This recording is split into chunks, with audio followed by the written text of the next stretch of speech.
கலக்கி உலகை எழுப்பும் ஞாயிறு அங்கே குடியிருப்பான். அவன் ஆனை முகத்தனின் அடியவர் மனத்தில் ஒளியாய் வந்து கொலுவிருப்பான்.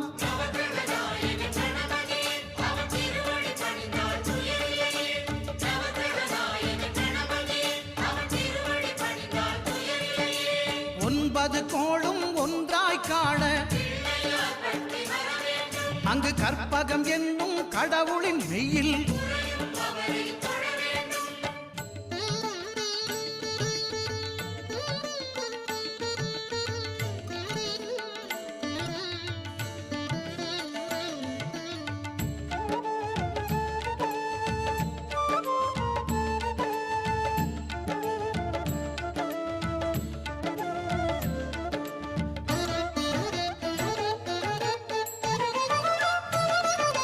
திங்கள் பகவான்